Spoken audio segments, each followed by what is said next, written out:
A veure, nosaltres, després de la reunió amb el comitè d'empresa de l'Ajuntament, el nostre sentit del vot només pot ser que en contra.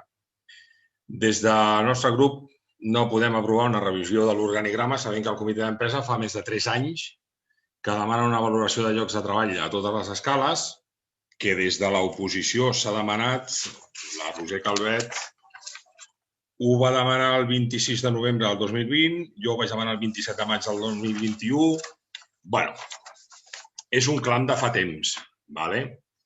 I a més no podem votar a favor d'un organigrama que només revisa les direccions d'àrees, quan som plenament conscients que en altres alçades és on realment existeixen els desajustos i són els que suporten el desgavell i la mala organització.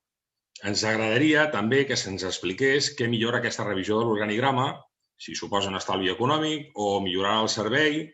En definitiva, què aporta aquest suposat retoc a l'organigrama?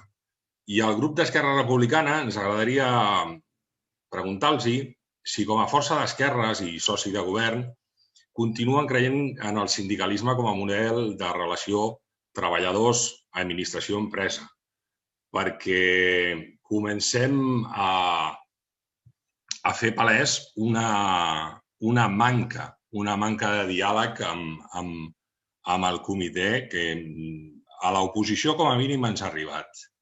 I dona la sensació que algunes vegades aquest Ajuntament es governa com si fos una empresa. És una empresa pública, però no és una empresa privada.